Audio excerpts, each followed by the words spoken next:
Kia ora whānau, how is everyone today? My name is Rhonda Rhonda and I'm coming to you, not live, but through video. I live in Newman in Western Australia. Today I'm going to be demonstrating how to cook a hangi in the slow cooker. How this came about is I've been doing hangis in the slow cooker for quite a few years now, and I posted my kai on a page called Kai Māori on Facebook. And I had so much response from everyone wanting to know how to do the stuffing or how to prepare everything and how to cook it. So I thought, you know what, bugger it. I'll do a video and I'll put it on YouTube so that everyone can have a kai. Okay, so first of all, what I do first, okay, is I prepare the slow cooker. So I've got you on a stand. It's a bit of a ho-ha because I don't have a cameraman, but I'll put you there if you can see. There's my slow cooker, see? Me no. See that? $10 marketplace, wicked. So what I do is I heat the slow cooker up first. So I've had it on high. I boiled the jug and I tip some hot water in there. Probably about, I don't know, a couple of inches from the bottom. And then what I do is I roll up little tin foil balls, because if you haven't got a rack that fits in your slow cooker, because you've got to elevate the kai and the steam comes through, you don't want it sitting in the water. So if you haven't got a rack, I just roll up little tin foil balls like this. Sorry for my Aussie accent, I've been over here 15 years. And then I chuck it in there, just quickly show you. And so what happens is that you end up with little, can you see that? Little balls in there. And what that means is that when I put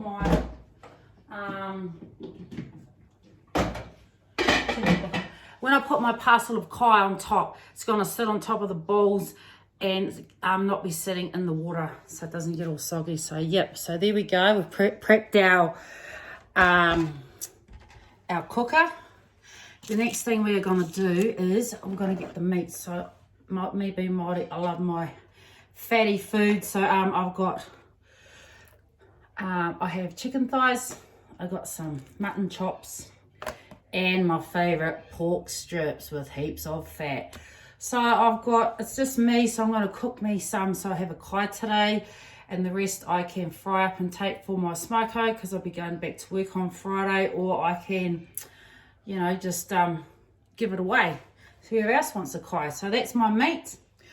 And for my vegetables, I'm going to have potato, pumpkin, sweet potato or kumara.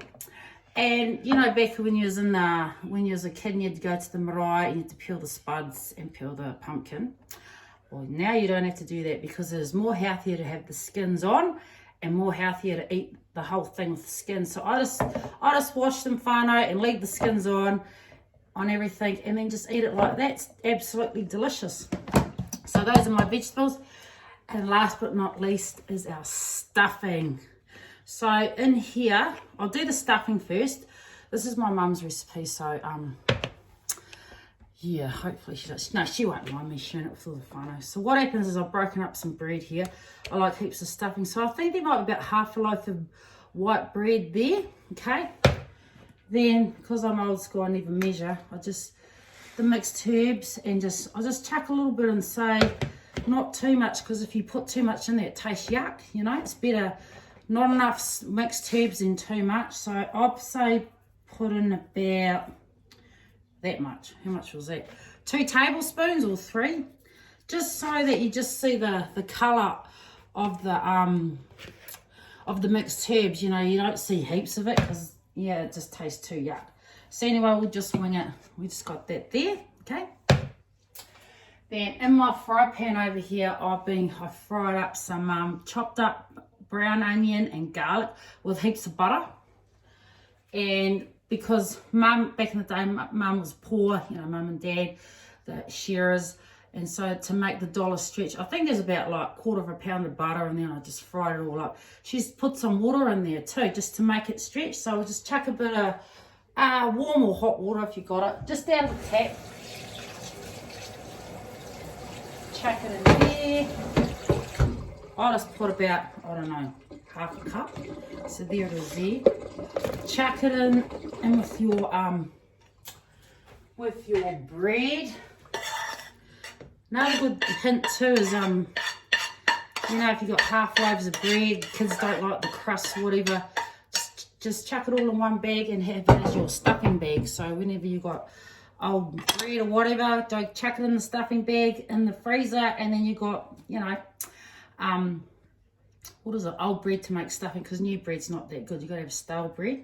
So I'll just wash the old hands, get my tea towel, and we use hands around here. Okay, so that's it there, and I'm just gonna just sort of like kneading dough. I just knead it all through there like that, and it becomes, you know, it sticks together. And oh my god, if you're anything like me, the stuffing's the first thing to go. Even I think I might be just a little bit too wet. I might just chuck one more bit of bread in there, but see, that's it there. Actually, nah, that'll be enough. Got to go on a diet anyway, so so that's it. Because I live in the middle of the desert and it gets blooming hot here, and there's no creeks, can't just go get watercress. Today I'm going to be using the good old cabbage. So I'll just put my little camera down there. So this is how you prep it all together. Get your tin foil, and on the bottom, I've just already washed it, you're going to put your cabbage, okay? That goes on the bottom. You can eat all this as well, just like in the Hangi. So there we go. I put about, I don't know, that much cabbage, 4 leaves. Then we're going to go on with the meat. So what cooks the longest is probably the chicken. So I put the chicken down. This is all going to go on the bottom of the crock pot. Then the next thing I'll put over here on the side is my yummy chops. Then the yummy pork strips. Look how much kai there is. Yum. Okay, so that's your meat. Then next on top of that, I might just chuck another little bit of cabbage over here. I haven't got much room in this room, and the kitchen's a bit small. So we'll wash that off there. I might just chuck another little layer down here, so when we wrap it up like a fish and chip parcel, she's all wrapped up and no water will get in there so it gets all soggy. So I might just overlap it like that. Hope you fellas can see. Chuck that in the middle but push it over. That there. I got this fancy camera holder thing because I sell Tupperware and I do quite a few cooking demos on there too, so it's really fun. I love it. So next we're going to go on with the veg. So just chuck the veg wherever you like. Chuck it on top of the meat, because that's the next thing that'll cook through. Like this, just making a little parcel here, like that. Then last but not least, we are going to go and put our ball of yummy, delicious stuffing on top. See that? Just chuck it on top there. Oh my God, can't wait for this to be cooked. And I reckon it, because Mum goes, does it taste like it's been in the ground? I go, of course it doesn't taste like it's been in the ground, because it hasn't been in the ground. You know, it's steaming, but oh, it's still beautiful, okay? So after that, so see that, whānau, got the stuffing on top.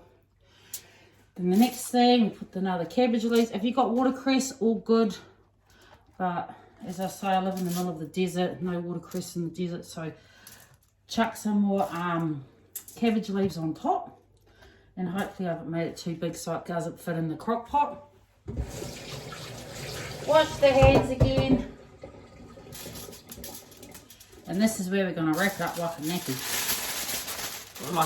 like fish and chips. So wrap it up like this here, turn it around, and just put a few layers of tin foil around it so you seal it up. I hope it fits in there. Don't worry, we'll make it fit. So yeah, this is a big parcel, so it might take 4 hours, but definitely don't do 6 or 10 hours, because if it gets overcooked, it's yuck. It's just too dry and wet. So There we go. See that there? How high? That's a little parcel there. What I might do is I'll bring the slow cooker over here, and then I'll show you how I chuck it in there and how I wrap it up. And I can't wait to have a pie this afternoon. What's the time? 8 o'clock, so 1, 2, should be ready by lunchtime, whānau. Have a nice hangi for my lunch. So anyway, there's our slow cooker there, right? It's got the balls inside. I hope you know what I mean by that, you know, the balls in there. And I put about 2 inches of hot water in there now. Our pie's going to go in with the meat down. So the meat's down the bottom there. And, oh yes, perfect. Squash it down. Might just put a bit more water in there.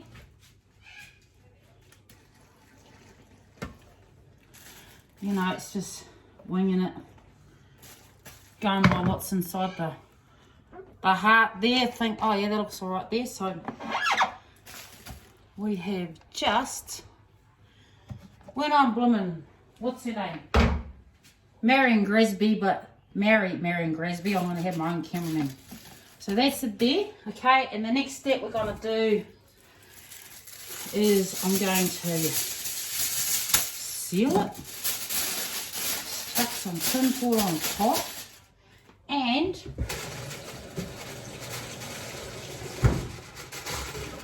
get the wet tea towel. Chuck that on top of there too, got the wet tea towel in there. And then put the lid on. And that is it. How long did that take? Bugger away. So that's it. I'll leave it for like 3.5 hours or 4. I'll time it. And then when it's finished, I'll bring it out and I'll show you. Okay, it's going to be mwah. Okay, whānau. See you shortly for video 2. Bye.